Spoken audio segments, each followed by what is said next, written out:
Is it recording? 3, 2, 1, and action.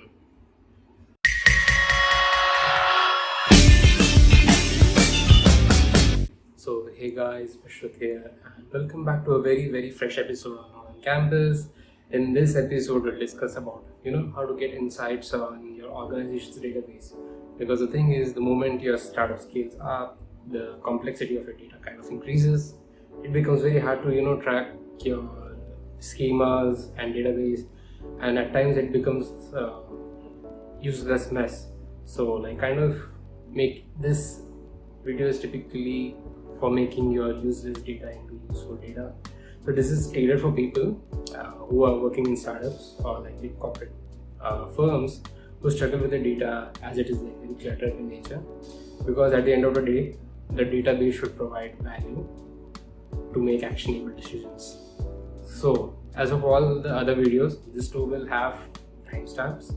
You can track your progress. If you aren't able to commit to this video entirely, you can come back anytime. You can select the last place that you left for. So sync up whenever you want. Anyways, if executed right, you actually can impress your product manager, ensuring you don't have any blockers and you finish it in 4 story points.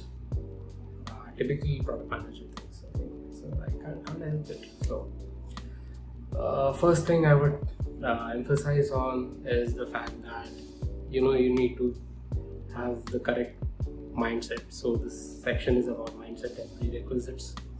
So in this case scenario, literally become Michael Burry from Vishrut when it comes to data.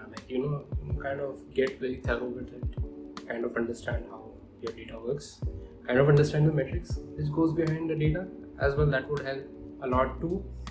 Assume the fact that your data gets injected every day, you have access to historical data. So I'm just making a very bold assumption on the fact that your data gets dumped on daily basis or hourly basis. Depends upon your use case. Kind of understand the fact. Quoting him because you kind of have to understand the data metrics that you're dealing with. It's kind of like Fahrenheit and Celsius. You cannot cook cookies on 200 degrees Fahrenheit, but you can cook cookies on 200 degrees Celsius. Kind of you have to understand the metrics that goes in your data as well. Because you have to be very intuitive with the data that you're dealing with, the data you're fetching with, so that you kind of make actionable decisions on get insights. Another thing is intermediate level knowledge on Python and SQL before you make the big plunge, because the thing is this is a prerequisite. We are using Streamlit, you should have the idea of how Python works. It's a scripting language. If you're feeling under the weather or you don't feel confident on your skill sets, so I recommend you to take a debrief, do Python intermediate by free code camp. It's pretty extensive and vast, so that will get you covered. Talking about SQL is something that you can learn from W3 schools. It's they have this joining practices and fetching practices. Kind of is regex validator. It validates your queries and makes you learn and makes you a little bit better in this case scenario. Okay, so at the last, this is the part and parcel of the entire data analytics, which is you have to be very detail oriented when it comes to numbers. So you must be good with numbers before hopping onto making a dashboard, because the thing is there's a lot of numeric manipulation which goes into it, because you cannot just directly use your data raw itself, because then there needs to be some sort of statistical model or data transformation and data manipulation. That is something which is very much necessary. Without that is not possible at all. Moving on to section 2, which is understanding the data. Assume that you have a database. For my case scenario, I am taking GDELT, which stands for Global Database for Event, Language and Tone, which is we get it from Google BigQuery. So it is kind of lists down all the events that have happened across the globe. For my demonstration purpose, I'll be using it. You simply have to understand the schematics of the database before you plunge into it. So if you are having a hard time understanding your organization's schema and database, I recommend you to use this website, which is known as database.build. I'll have a visual over here. So what you can do is you can just put up the create query into this website, and you will get that schematic diagram of how your database actually works and how is it like connected with each other. You will get the primary keys, secondary keys, and like all the values that you guys use for your organizational needs. So this will give you a bird's eye view of your entire database, which is like working in production. Once you get the hang of the data, select the data which is very relevant and insightful for your use case. So the thing is, all data is not useful data. Only some data is useful for your use case scenario. Kind of have that mental clarity before selecting that particular data table or that particular value. You have to have the hang of the data. Does it fit your use case? You have to be intuitive with it. Now comes the very tricky part, which is known as join part. Carefully look for joins, because I have suffered a lot when I have done a left join, a right join, and it kind of messes up the entire structure.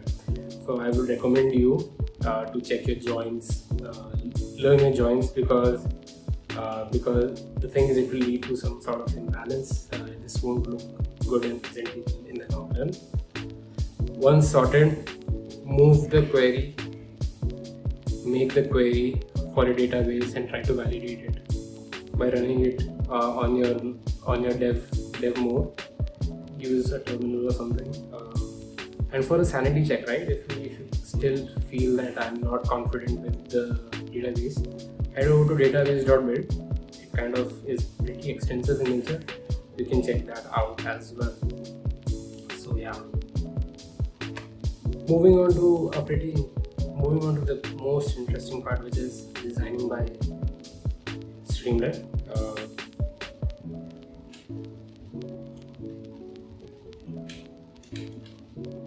Moving on to designing the dashboard by Streamlit.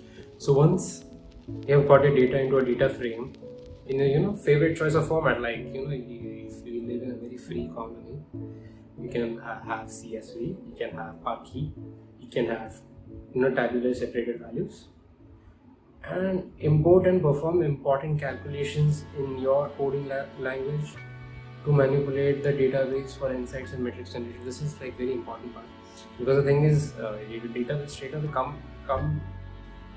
from the source itself, from maybe a Postgres instance. It will come, but the thing is, it won't be transformed. So like you have to use your own mathematical logic to manipulate rows and columns. So you have to be intuitive with that as well. At the end of the day, it should fit your use case. That's the part and parcel of entire video itself. Here comes the part wherein you can use your statistical model. Maybe you can use logistic regression, perform overall performance, to get a performance score on each and every column or row. And this is like all in all data manipulation and transformation. So get your data from the server, from the Postgres instance, whatever instance, be it Apache, be it your Redis. Get it into a CSV format, and then do the manipulation and transformation part. So then you can use your statistical models, your ML models. Then you can generate a score for it, and that might help you out in the long run. Open up Streamlit cheat sheet and choose the component which fits your use case. Again about your use case, again about your data, and being very frank over here, and use the components to make filters in the data frame to get specific event or category wise data. So there might be some drop down menus, or there might be some type and search kind of things. There might be draggers, there might be like performance score metrics, kind of range justifier, which is kind of, I guess, I don't know the exact name of it, kind of get the range of it. Use the components to make filters in the data frame. I'm talking about filters to get specific events or category wise data. So this is the part where you do the aggregation in the app itself. Again, check your use case, what suits your use case from the Streamlit cheat sheet, and then only head over to using it in the applet itself. And all the plots that you want to display for your applet, you should definitely use matplotlib, and there's something on the Streamlit plot. Generate your plots by matplotlib. It kind of is good. Altair is also good. Any choice, free market again. And there you have it. There's your dashboard. I mean, I'll walk you through the thing that I have built. So I'll just open up my this is the dashboard that I have created. I'll just walk you through. So firstly is this select date. Select your date, pretty self-explanatory, pretty easy. I have chosen 6th of April, and these are the score, social impact, political impact, economic impact. I have done some sort of data manipulation itself. I'll link down the repository in which I have pushed this code so that you guys can check it out for yourself. So this is a plot, making public statement. These are the categories, and if you go, there's this country-wise analysis, or you can say country-wise involvement analysis, like how involved is one country. So over here, USA is the most involved country. After that, India is there, Canada is there, United Kingdom, Germany, Russia, etc. You're getting the hang of it, right? Moving on to detailed event summaries. So yeah, this is the part where I'm talking about aggregation. For example, Australia, we take in Australia and we take all the material okay, so we take in verbal cooperation and filter by consult, maybe all. So if you see you will get event types: express intent to cooperate, verbal cooperation, countries involved. They'll give you the each and every additional information which is being used, and they will give you a source article to it as well. So you can personally check it out and read it out for yourself. That's good. Plus 100 points on that. So yeah, that's. So the thing with this is I'll just put this repository, and you can just follow the readme.markdown, and you can kind of use it for your use case as well. You'll just get the hang of it. But the thing is, you have to use your own Google BigQuery credentials. Just make sure of putting Google credits.json in the root directory of the project. So coming on to the very crucial part, which is kind of the make and break thing for your applet, is the fact that you have to consider data sanity, cron jobs, and fetching. So this system should be very, very reliable, because the thing is, reliance is the key. If your data is not reliable, if your dashboard is not reliable, then it's very pointless to host it, because it is a waste of organization's resources. So understand the size of data. If it is massive and it hogs up time to fetch, if it takes more than 3 to 4 hours or 5 to 6 hours to just fetch data, the query that you have built, you should place in cron jobs to fetch the data, and add logging on each and every component to make sure your applet doesn't break. Deploy it, containerize it, and deploy the Docker images to Cloud Run, and then you can access the cloud run URL on which the project is hosted. That is like very intuitive way of doing it. For that you should have Google Cloud Init or G Cloud on your terminal itself.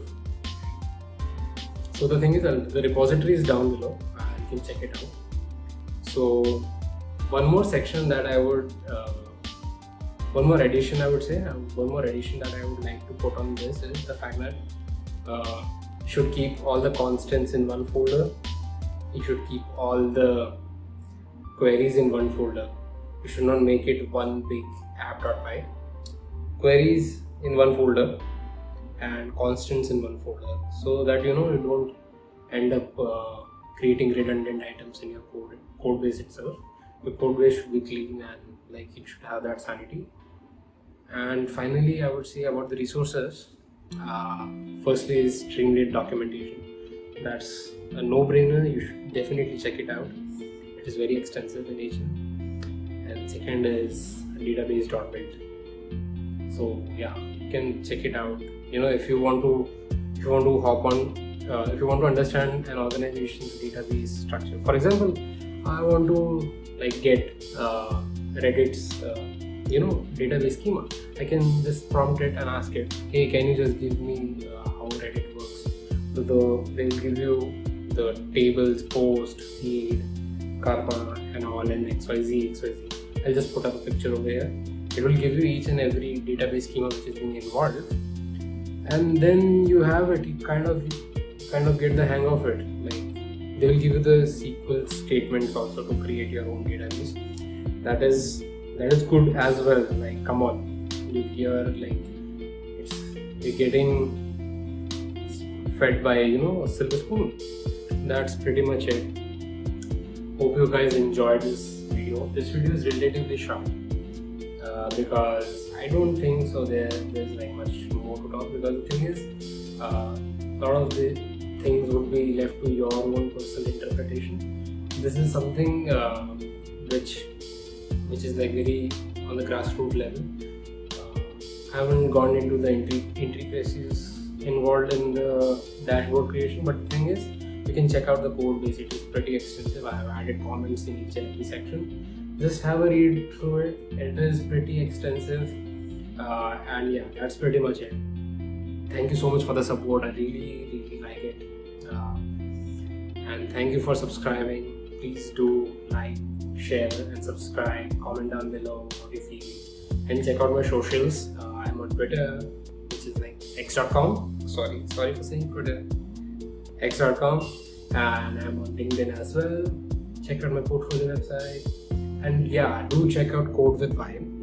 It's a platform made for Vibe coders, and yeah, that's pretty much it. Okay, bye bye, see ya. Happy coding.